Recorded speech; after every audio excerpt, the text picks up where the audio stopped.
अस्सलामुअलैकुम दोस्तों, कैसे हैं आप सब लोग।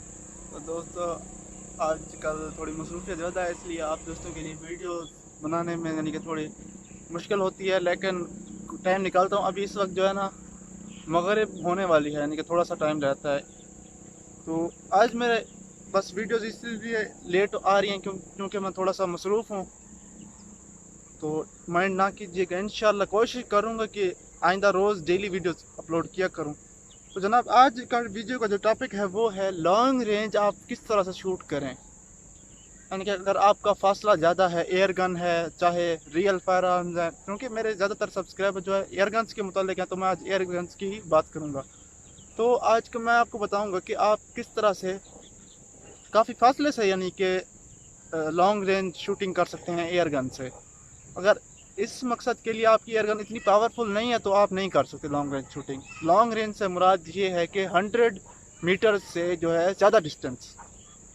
100 मीटर्स भी काफ़ी लॉन्ग रेंज ही है अगर हम वो करें, लेकिन 100 मीटर से भी अगर ज़्यादा आप शूटिंग करना चाहते हैं तो मैं रिकमेंड नहीं करूँगा एयर गन से आप 100 मीटर से अबव किसी चीज़ को टारगेट निशाना बनाएं, क्योंकि इनकी पावर इतना नहीं होती और पेलेट छरा जो है वो वेलोसिटी जो है उसकी कम हो जाती है काफ़ी ज़्यादा जब वो इतना ज़्यादा फासला तय करता है। तो आज मैं आपको डिटेल बताऊंगा कि किस तरह से यानी कि आप इस पर अमल कर सकते हैं, किस तरह से आप इसको वो कर सकते हैं। मैं आपको एक जनरल वो बता दूं कि एयर गन की अगर पावर मजल अगर आप क्रोनी करते हैं यहाँ पर इसकी सपेट प्लेट की मैयर करते हैं, तो अगर यहाँ पर 1000 FPS 1000 FPS फुट पर सेकेंड है, तो अबाउट मैं आपको बताऊं कि 20 यार्ड के बाद 20 यार्ड के फासले के पर आपका जो छर्रा है वो 915 900 FPS देता है। इतनी उसकी पावर, क्योंकि हवा की रेजिस्टेंस होती है, जब पैलेट हवा से ट्रैवल करता है तो उस पर एयर जो है प्रेशर एग्जर्ट करती है, फोर्स अपोजिट फोर्स एग्जर्ट करती है, जिसकी वजह से पैलेट की जो है स्पीड होती है वो कम होती जाती है इस तरह। तो उसकी जो है रेंज फिर लिमिटेड होती है। पीसीपी एयर गन में इस वक्त जो high and PCP air gun हैं उनमें स्लग्स का इस्तेमाल किया जा रहा है, क्योंकि स्लग की शेप इस तरह से होती है कि वो हवा को यानी कि बुलेट की तरह उसकी शेप होती है। वो हवा को उसकी बीसी बैलिस्टिक कोएफिशिएंट ज़्यादा होता है। बैलिस्टिक कोएफिशिएंट का मतलब ये है कि हाउ मच कि आप बीसी यानी कि हवा कितना असर अंदाज करती है किसी भी प्रोजेक्टाइल पर, ठीक है ना। चाहे वो टैंक का प्रोजेक्टाइल हो, चाहे वो एयरगन का प्रोजेक्टाइल हो, चाहे वो जिस यानी कि जो भी प्रोजेक्टाइल है यानी कि जो भी शूट किया जाता है किसी भी चीज़ से, ठीक है ना, प्रोजेक्टाइल मोशन यानी कि, ठीक है ना। तो उसकी वजह ये है कि जो छरा होता है ना, इनकी शेप जो होती है ये पीछे से, आप चिड़ी बल्ला खेलते होंगे बचपन में, एक बार तो खेली थी, जो उसकी चिड़ी होती है आप आगे वाले जो उसको कहते हैं, उसकी शेप आपने देखी होगी कि वो आगे से छोटी सी उसके रबड़ लगी होती है और पीछे उसके जो है ऐसे पर होते हैं जिस तरह छरे की शक्ल होती है, ठीक है ना। उसका फ़ायदा ये होता है जब आप उसको हिट करते हैं ना अपने बल्ले से, तो वो खुद को सीधा कर लेती है, ठीक है ना। आपकी तरफ आ रही होती है वो, आप उसको हिट करते हैं तो उसकी जो फ्रंट डायरेक्शन है वो चेंज हो जाती है वापस, फिर वो जहाँ जब सफ़र करती है तो वो इनके उसका जो है वो सीधे होकर सफ़र करती है। जब वो फिर हिट करता है फिर वो वापस सीधा सफ़र करती है। तो मैं इसका नाम नहीं जानता, इतना ज़्यादा मैंने इस पर इल्म नहीं है। तो उससे ये होता है कि जो छर्रा होता है ना वो भी सेल्फ स्टेबलाइजिंग होता है। अब आप कहेंगे यार फिर एयर गन के बैरल में जो है राइफलिंग किस लिए है। जनाब, राइफलिंग का मकसद ये है कि जो छर्रा है, वैसे जो जो पेलेट शेप है ना, पेलेट शेप यानी कि जो छर्रे की शक्ल है उसको राइफलिंग की ज़रूरत नहीं है। आप इस बात से मुतफिक शायद ना हूँ, लेकिन जब पेलेट फायर करता है तो आखिर में मजल होती है, मजल, ठीक है ना। मजल यानी कि जब ये पेलेट जो है बैरल से निकल कर एक्सटर्नल बैलिस्टिक्स उसको कहते हैं कि जब हवा यानी कि उस पर किस तरह से असर अंदाज होती है। तो मैं काफ़ी ज़्यादा तेज़ बोलता हूँ, तो आई होप कि आप माइंड नहीं करेंगे। बस इतना जल्दी ही बोलना पड़ता है क्योंकि अभी अंधारा होने वाला है। तो जनाब, जब ये पैलेट बैरल से निकलता है ना तो उसकी क्राउन होती है, अगर आगे से जो बैरल की फिनिश होती है, अगर आगे से बैरल थोड़ा सा भी डैमेज हो, थोड़ा सा भी यानी कि उसकी मैन्युफैक्चरिंग में थोड़ा सा इशू हो, थोड़ा सा डिफेक्ट हो, क्योंकि अक्सर ये इतना प्रिसाइज नहीं होता, ठीक है ना। तो उसकी जो है बैरल अगर एक यानी कि आप यूँ समझ लें कि बैरल थोड़ा सा टिल्टेड है, यानी कि थोड़ा सा एक छरा यानी कि बैरल को एक वो में नहीं छोड़ता, पर क्या उसका ऊपर वाला हिस्सा जो है बैरल से अलग हो चुका है, लेकिन अब अगर अभी नीचे वाला हिस्सा था बहुत ही छोटी डिस्टेंस अभी भी, लेकिन वो ऊपर वाला हिस्सा जो है पैलेट का वो यानी कि अलग हो चुका है बैरल से, नीचे वाला हिस्सा अभी भी बैरल से लग रहा है। तो क्या होगा कि हवा वहाँ से एस्केप करेगी और पैलेट जो है टंबल करना शुरू हो जाएगा, यानी कि वो बैरल से ही यानी कि उसकी डायरेक्शन जो है वो ख़त्म हो जाती है। लेकिन फिर जो ही हवा उस पर असरअंदाज करना शुरू होती है फ्रंट से, तो फिर वो उसी तरह से इनकी हवा को साइड पर कर उसका जो पिछला वाला हिस्सा होता है वो उसको स्टेबलाइज करता है कि उसकी फ्रंट साइड है जो वो फेस आगे करती है। लेकिन इतना फिर इससे एक्सीलेरेशन बहुत ज़्यादा डिस्टर्ब हो जाती है। आपने FX एयरगन्स देखी होंगी, बारे में सुना होगा या, तो उनमें ये होता है कि उसका पहले वाला हिस्सा बैरल का बिल्कुल फ्री होता है, बगैर राइफलिंग का होता है, लेकिन आखिर वाले हिस्सा में, आखिर वाले 3-4 इंचेस में उसकी राइफलिंग होती है, तो फिर वो उसको स्टेबलाइज करती है। लेकिन जो स्लग लाइनर है, स्लग लाइनर FX के नए बैरल्स हैं जो यानी कि स्लग को शूट करने के लिए बनाए गए हैं, उनमें ये है कि उनकी राइफलिंग डिफरेंट है, क्योंकि स्लग जो है उसको हायर राइफलिंग की ज़रूरत होती है। जो एयर गन है उसकी ज़्यादा राइफलिंग की ज़रूरत नहीं होती इतनी ज़्यादा, लेकिन जो स्लग है उसमें वो स्टेबलाइजिंग वाला कंसेप्ट नहीं है, ठीक है ना। अगर उसमें स्लग पहले थोड़ा सा साइड पर हो गया ना, तो समझो वो फिर कभी भी अपने डायरेक्शन पर सीधा नहीं सफ़र कर सकता। तो स्लग जो है उसको स्टेबलाइज करने के लिए राइफलिंग की बहुत ज़्यादा ज़रूरत है। इसीलिए आपकी जो एयर गन्स हैं, यानी कि जो स्लग शूट करने के लिए बनाई गई हैं, या असली आप असला देख रहे हैं, असली लॉन्ग रेंज हंटिंग जो है गन्स देख लें, बोल्ट एक्शन राइफल्स जो होती हैं बोल्ट ऑपरेटेड, उनमें ये होगा कि उनकी जो है राइफलिंग एयर गन की राइफलिंग के मुकाबले में बहुत ही ज़्यादा एग्रेसिव होगी, यानी कि वो राइफलिंग उसको स्पिन करने में बहुत ही ज़्यादा वो करेगी, ठीक है ना। तो चूँकि वो उनमें स्प्लेट शेप नहीं होती ना, वो स्लग शेप होती है, बुलेट शेप, यानी कि उसकी, क्योंकि उसका फ़ायदा ये है कि उससे आपका ब्लास्टिंग कोएफिशिएंट इंक्रीज़ हो जाता है। ब्लास्टिक कोएफिशिएंट यानी कि वो हवा से उसको स्लो नहीं करती बुलेट को, जब हवा में से गुजरती है तो वो इतना ज़्यादा स्लो नहीं होती जितना पैलेट स्लो होता है, ठीक है ना। तो ये काफ़ी ज़्यादा होगी। दूसरी बात यह है कि लॉन्ग रेंज शूटिंग में आपको हमेशा ग्रेविटी, जो प्रोजेक्टाइल मोशन है ना, ये एयर गन से निकलता है और आहिस्ते आहिस्ते ज़मीन की तरफ इसका वो शुरू हो जाता है। जैसे ये बैरल को छोड़ता है ना छरा, या कोई भी प्रोजेक्टाइल, चाहे वो टैंक का प्रोजेक्टाइल है, चाहे वो गन रियल गन का बोल्ट एक्शन का प्रोजेक्टाइल है, जो भी प्रोजेक्टाइल है वो हमेशा नीचे की तरफ आएगा, ठीक है ना। उसकी ग्रेविटी उसको नीचे की तरफ खींचेगी। तो अगर वो बहुत ही ज़्यादा तेज़ है तो उसको ड्रॉप होने में, नीचे होने में उतना टाइम लगेगा, चाहे वो स्लो है या बहुत ही ज़्यादा तेज़ है। इसीलिए जो long range bolt action rifles होती हैं उनकी जो वेलोसिटी होती है, बुलेट की वेलोसिटी, वो बहुत ही ज़्यादा होती है।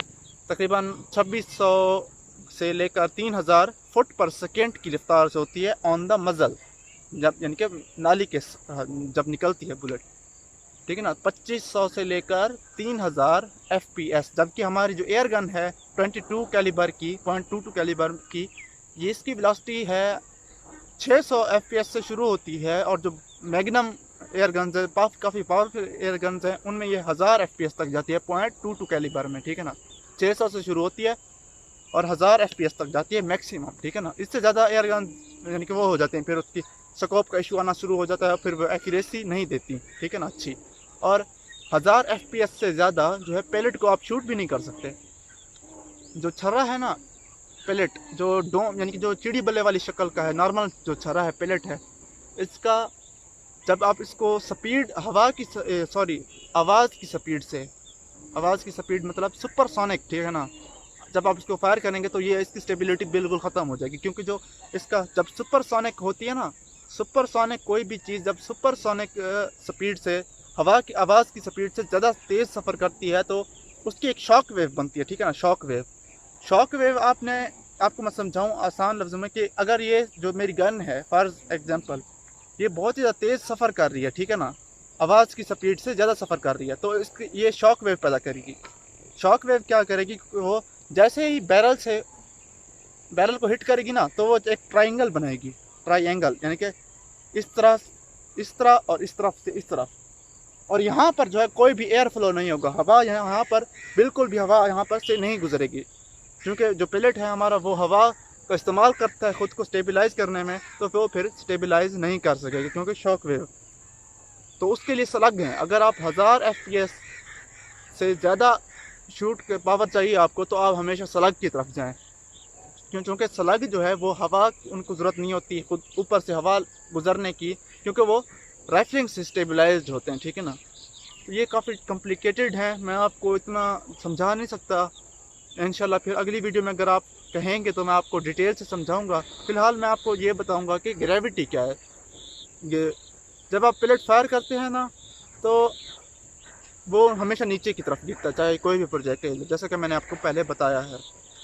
लेकिन इसको कंपनसेट करने के लिए आप जो अपनी एयर गन है उसको ज़ीरो करते हैं। फॉर एग्जांपल स्प्रिंगर को मैं हमेशा 20 से 30 यार्ड के दरमियान ज़ीरो करता हूँ। स्प्रिंगर, जो भी स्प्रिंगर एयर गन है, ठीक है ना। मैंने अक्सर इस्तेमाल भी स्प्रिंगर किए हैं, मैंने कभी पीसीपी इस्तेमाल नहीं किया आज तक। एक दोस्त के पास थी लेकिन मैंने कभी इस्तेमाल नहीं की, ठीक है ना। तो जो स्प्रिंगर है मैं इसको हमेशा 20 से 30 यार्ड पर ज़ीरो करता हूँ। ज़ीरो का मतलब है कि पेलेट जहाँ पर मैं इसको एम करूँ, स्कोप का रेटिकल हो चाहे ओपन साइड्स हो, पेलेट वहीं पर लगेगा, ठीक है ना। अगर फॉर एग्जांपल मैं 10 यार्ड पर शूट कर रहा हूँ, 10 यार्ड पर, तो मैं स्लाइटली, मैंने अपना वो किया हुआ है, टेस्टिंग की हुई है, स्लाइटली नीचे की तरफ शूट करूँगा। फॉर एग्जांपल मेरा टारगेट यहाँ पर है तो मैं यहाँ पर एम करके शूट करूँगा, पेलेट खुद ब खुद उसको लगेगा। लेकिन अगर मैंने फॉर एग्जांपल 30 यार्ड पर एयर गन को ज़ीरो किया है तो मैं फॉर एग्जांपल 50 यार्ड पर शूट करता हूँ, ठीक है ना। 50 यार्ड पर मैंने किस टारगेट को निशाना बनाना है तो मुझे होल्ड ओवर ये है कि आप अपने टारगेट से ऊपर फायर करते हैं थोड़ा सा, वो आप टेस्टिंग करते हैं कि आपका पेलेट, वो डिपेंड करता है कि आपकी जो है पेलेट की स्पीड क्या है, आपकी पेलेट का वज़न क्या है, आपकी पेलेट की बीसी क्या है, बैलिस्टिक कोएफिशिएंट क्या है, कि कितना ज़्यादा हवा की वजह से वो स्लो डाउन होता है। ये यानी काफ़ी कॉम्प्लिकेटेड है, मैं इस वीडियो में आपको नहीं समझा सकता। तो आप टेस्ट करते हैं पहले कि हर पेलेट का डिफरेंट आपको रखना पड़ेगा होल्ड ओवर।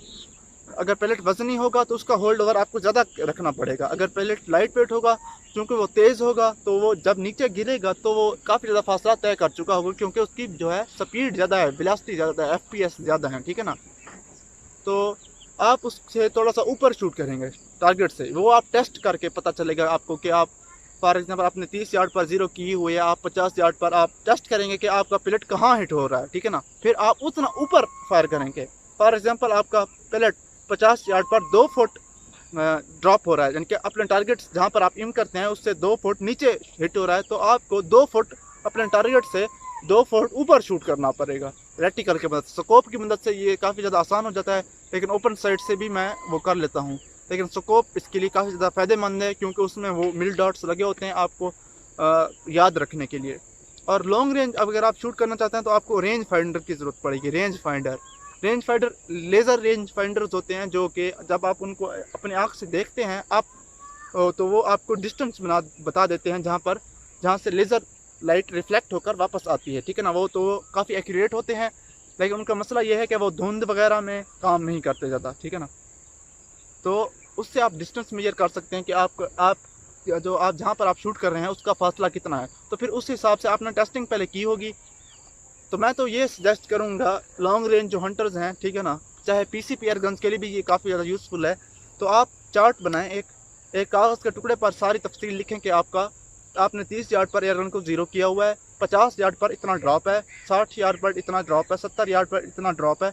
तो आप एक कागज़ पर लिख लें कि कितना ड्रॉप है, ठीक है ना। उसको फिर आप अपनी एयर गन के बट स्टॉक पर, यहाँ पर स्टॉक पर आप उस कागज़ को चिपका दें। तो जब भी आप शूट करेंगे तो आपने फॉर एग्जांपल 60 यार्ड पर निशाना बनना है, तो आपने देखेंगे कि 60 यार्ड पर आपको कितना होल्ड ओवर रखने की ज़रूरत है, यानी कि एयर गन जहाँ पर आपका टारगेट है उससे ऊपर रखने की ज़रूरत है। तो आप देख लेंगे, फिर आप उतना स्कोप की मदद से उतने मिल डॉट ऊपर फायर करेंगे तो आपका जो है एम है वो बिल्कुल अपने टारगेट पर हिट होगा। तो ये काफ़ी कॉम्प्लिकेटेड है, मैं इतनी जल्दी आपको नहीं समझा सकता, लेकिन अगर आप रिक्वेस्ट करेंगे, आप कमेंट सेक्शन में मुझे कहेंगे कि आप ये बताओ, तो मैं इंशाल्लाह आपको बता दूंगा, ठीक है ना। और दूसरी बात है, तो ये तो आपने लिख लेना है यहाँ पर, या आपको फिर याद भी हो जाएगा कि आपको याद हो जाएगा, लेकिन ये सेम वेट के साथ है, सेम छर्रे के साथ है, सेम पिलेट के साथ, ठीक है ना। अगर आप डिफरेंट पिलेट फायर करते हैं, अगर उसका वज़न हल्का है या ज़्यादा है, वजनी है, तो वो आपका बिल्कुल भी चार्ट जो है किसी काम का नहीं है। आपको फिर से टेस्टिंग करनी पड़ेगी उसी पिलेट से जो आप हंटिंग में इस्तेमाल करने वाले हैं, या लॉन्ग रेंज शूटिंग में आप इस्तेमाल करने वाले हैं, ठीक है ना। तो ये एक प्रॉब्लम हो गया, इसका सोल्यूशन भी मैंने आपको बता दिया। दूसरा प्रॉब्लम है विंड, हवा। जब भी आप फायर करते हैं, कोई भी प्रोजेक्टाइल है, ठीक है ना, कोई भी प्रोजेक्टाइल उसको कहते हैं जो कि अपनी ट्रैजेक्टरी को फॉलो करता है। मिसाइल जो हैं, कुछ मिसाइल प्रोजेक्टाइल में भी आ जाते हैं, कुछ मिसाइल जो होते हैं गाइडेड मिसाइल्स होते हैं। ये मैं थोड़ा सा आउट ऑफ टॉपिक जा रहा हूँ आपको समझाने के लिए। प्रोजेक्टाइल वो होता है जो प्रोजेक्टाइल मोशन पर अमल करके जो है अपने हिट टारगेट को हिट करता है। और गाइडेड प्रोजेक्टाइल वो होता है जो अब खुद को गाइड करता है। फॉर एग्जांपल वो खुद को गाइड करेगा, अपनी डायरेक्शन को चेंज करेगा।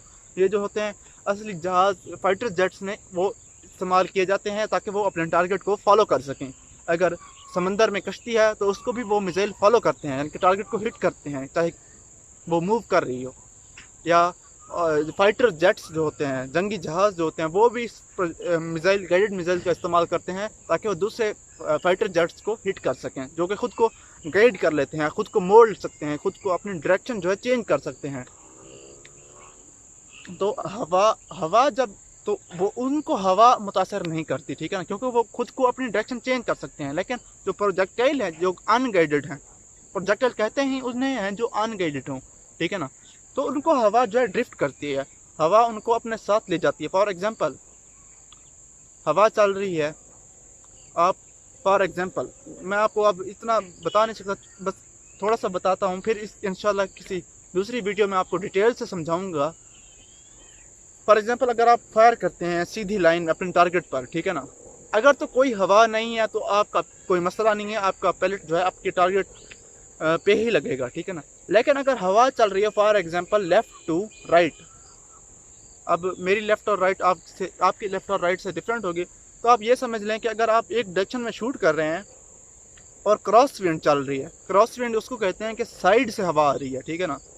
अगर हवा आपकी पीछे से आ रही है, जहाँ पर आप फायर कर रहे हैं उस डायरेक्शन जो है, हवा अगर उसी डायरेक्शन में चल रही है, अगर वो आपकी तरफ आ रही है तो भी कोई मसला नहीं है, अगर वो आपसे उस टारगेट की तरफ जा रही है तो भी कोई मसला नहीं है। मसला है जो साइड टू साइड हवा चल रही है। अगर आप यानी कि साइड टू साइड हवा चल रही है, आप समझ गए होंगे, अगर आप हंटर्स हैं या आप इस बारे में जानते हैं तो आपको समझ आ गई होगी कि मैं किस बारे में बात कर रहा हूँ। तो आपको फिर क्या करना होगा, आपको जो है विंडेज कहते हैं, विंडेज का मतलब है कि हवा, उसके लिए और आला जात मौजूद हैं। विंड मीटर, जो आपने कभी अगर हंटिंग की वीडियोस देखी होंगी तो वो एक आले का इस्तेमाल करते हैं जो कि उन्हें हवा की स्पीड बताता है कि कितनी हवा की स्पीड है। तो फिर वो अपनी डिस्टेंस और उस हवा की स्पीड को मद्देनज़र रखते हुए विंडेज कैलकुलेट करते हैं। विंडेज क्या है कि अगर आप टारगेट पर फायर करेंगे, अगर हवा चल रही है साइड टू साइड, तो वो अपने साथ टारगेट आपके पैलेट को जो है साइड पर ले जाएगी, टारगेट के दाएं या बाएं हिट होगा, डिपेंड करता है कि हवा किस समय में चल रही है। तो आप वो कैलकुलेट करेंगे कि हवा इतनी स्पीड से चल रही है, आपके पैलेट की जो स्पीड है वो इतना है और आप किस रेंज पर शूट कर रहे होंगे। ज़ाहिर बात अगर आप 10 यार्ड पर शूट कर रहे होंगे तो आपको कोई ज़रूरत नहीं है यानी कि विंड का ख्याल रखने की इतना ज़्यादा। अगर आप 50 यार्ड पर शूट कर रहे हैं तो फिर आपको बहुत ज़्यादा ज़रूरत है विंडेज का ख्याल रखने के लिए, क्योंकि वो काफ़ी ज़्यादा हवा उसको जो है डिस्टर्ब करेगी। ये भी डिपेंड करता है कि आपके प्रोजेक्टाइल की स्पीड क्या है। जो असली एयर गन्स होती हैं, बोल्ट एक्शन राइफल्स होती हैं, उनको ये कम असरअंदाज होती है क्योंकि वो हवा को टाइम नहीं देते खुद को वो करने का। लेकिन वो उनमें भी होता है, लेकिन काफ़ी कम होता है एयर गन की। लेकिन उनका लॉन्ग रेंज शूटिंग किससे होता है 500 से 1000 यार्ड के दरमियान। लेकिन हमारी जो एयर गन है वो सिर्फ 100 यार्ड तक ही इफेक्टिव है, ठीक है ना। तो उसके पर मैं एक डिटेल की वीडियो बनाऊंगा। आज की वीडियो भी काफ़ी ज़्यादा लंबी हो चुकी है आई थिंक।